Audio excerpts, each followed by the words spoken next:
Bonjour à tous et bienvenue au Puy-en-Velay, en Haute-Loire. C'est d'ici bien que par un des 4 chemins pour Saint-Jacques de Compostelle.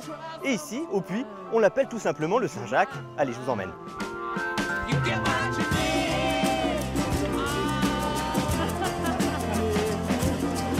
Alors chaque jour, dans ces rues, des pèlerins sur le départ avec leur quête spirituelle. Mais au lendemain du premier tour, c'est une quête bien plus politique qui se joue ici entre le candidat Guy Vaucanson, le socialiste dissident, et Laurent Wauquiez, le député sortant.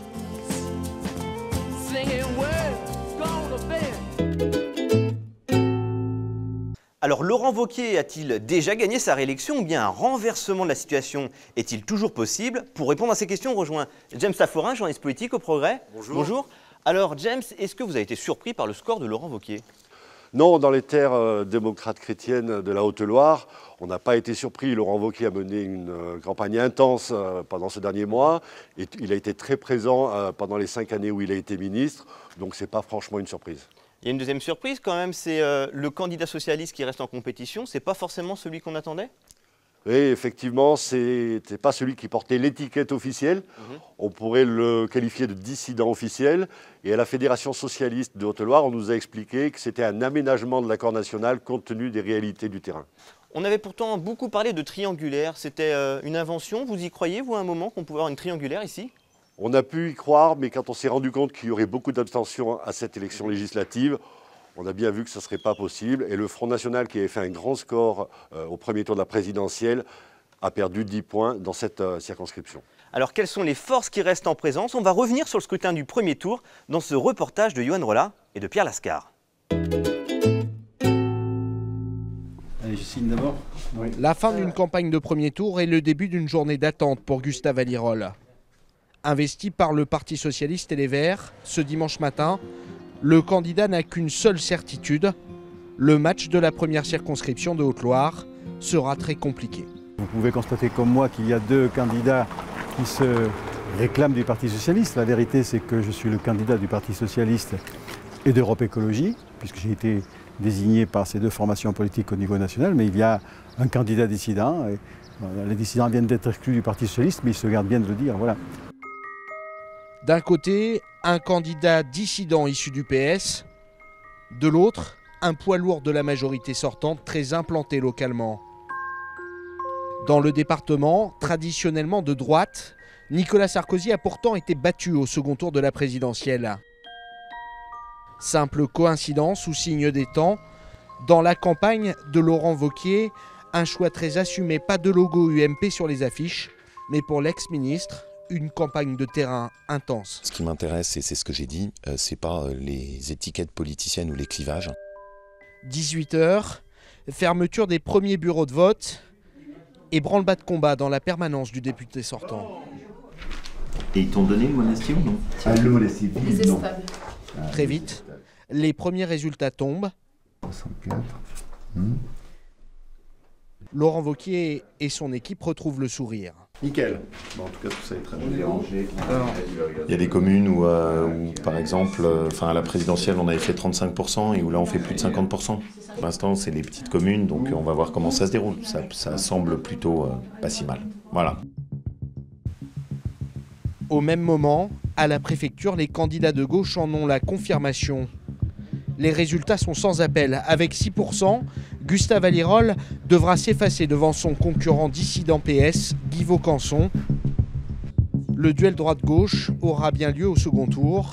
Dans cette circonscription fidèlement de droite, 5 ans de ministre, une implantation, des moyens, un rouleau compresseur, une machine extraordinaire. Pas faire 50%. Mais à son arrivée, quelques minutes plus tard, Laurent Wauquiez affiche un large sourire. Avec 49,7% des voix, il vient de passer à 2 doigts d'une qualification dès le premier tour. Moi, je m'attendais plutôt à être autour d'un score de 43 à 45%. Il y a des communes qui, au présidentiel, avaient fait un tout autre choix et qui, sur cette élection, ont choisi de nous faire confiance. Et quelque part sur ce résultat, c'est la Haute-Loire d'abord. Une semaine de campagne encore, avec pour seul suspense la participation du second tour. Sans mobilisation supplémentaire, 165 électeurs de plus suffiraient à Laurent Wauquiez pour retrouver son siège à l'Assemblée nationale. Alors on l'a vu dans ce reportage, il ne reste plus que 2 candidats en compétition, Laurent Wauquiez et Guy Vaucanson. Quels sont leurs avantages respectifs? Comme on l'a dit tout à l'heure, Laurent Wauquiez est très populaire dans sa circonscription. On voit mal comment il pourrait rater son accession au second tour. Il lui a manqué 163 voix dimanche. Je vois, même sans réservoir de voix particulier, je ne vois pas comment il pourrait disparaître au second tour. Guy Vaucanson, il a quoi éventuellement comme réserve de voix? Guy Vaucanson, lui, a un petit peu de réservoir. Ça risque d'être quand même nettement insuffisant. Il va pouvoir compter sur les voix du front de gauche, sur les voix des écologistes qui s'étaient un peu éparpillées.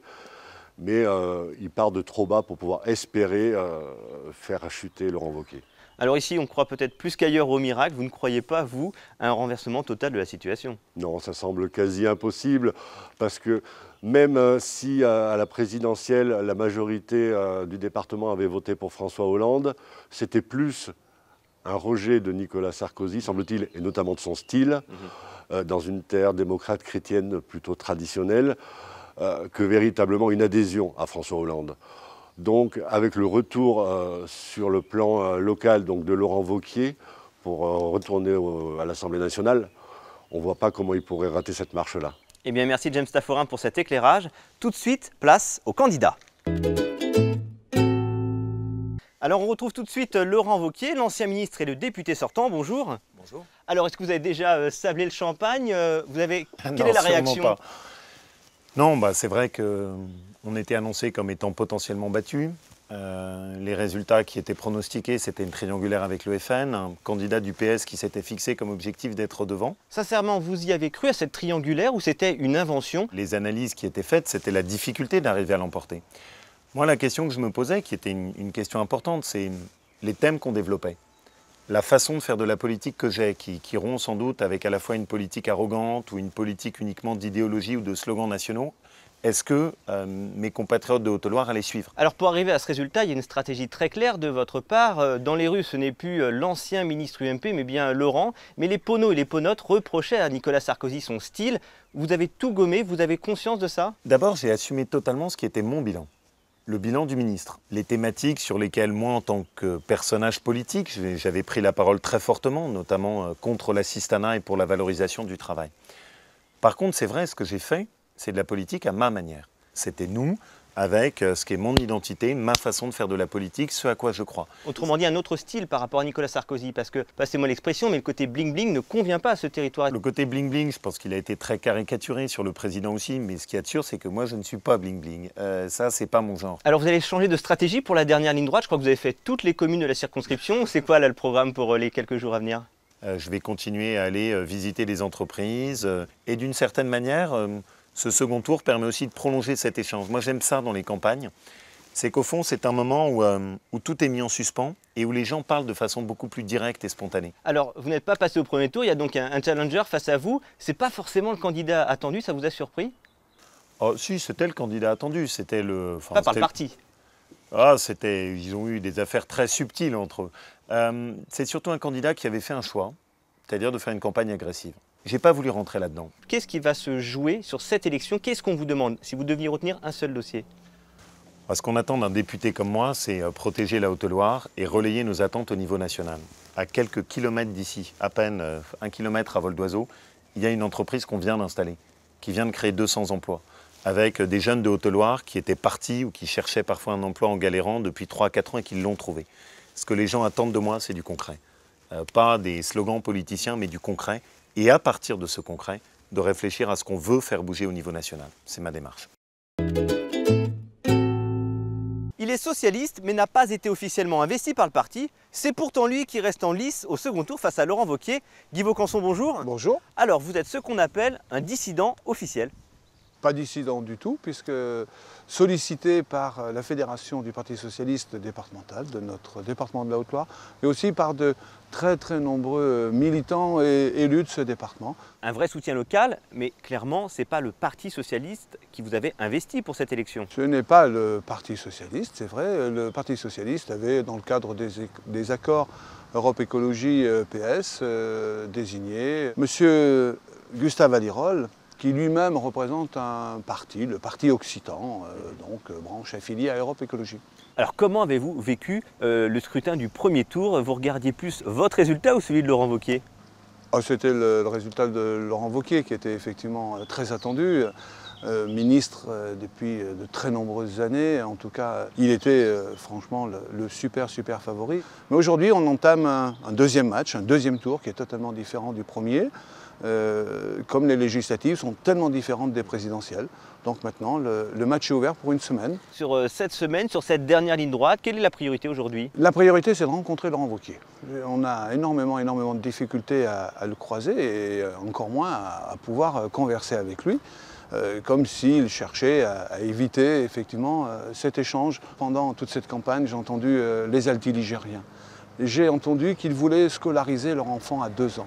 Ils voulaient aussi trouver des places dans des maisons de retraite. Ils voulaient qu'on finance la dépendance. Ils voulaient trouver de l'emploi. Pas un emploi de 5 heures ou de 7 heures par semaine. Et puis ils voulaient aussi retrouver une certaine dignité. Eux, les accidentés de la vie, eux qui ont besoin effectivement de cette solidarité nationale. Nous sommes en France, on n'est pas n'importe où. Et lorsque quelqu'un a besoin de cette solidarité, de grâce, ne le traitons pas de cancer.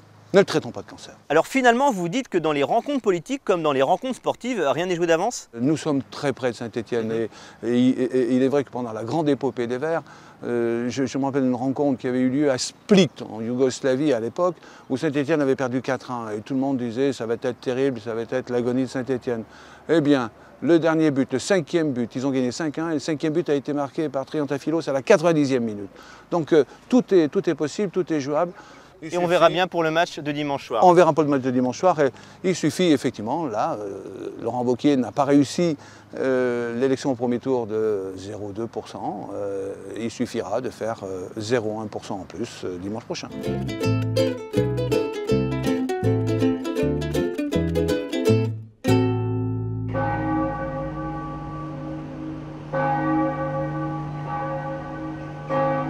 Alors vous entendez, c'est le signal, faut quitter la Haute-Loire, direction le sud, on se dirige vers le Gard où se joue une triangulaire pour le second tour. Gilbert Collard, l'avocat très médiatique, est arrivé en tête au soir du premier tour, mais pourra-t-il obtenir sa place à l'Assemblée? Le second tour va-t-il favoriser l'UMP ou le Parti socialiste? Pour répondre à ces questions, rendez-vous dès demain, même heure, même chaîne. Your own personal Jesus.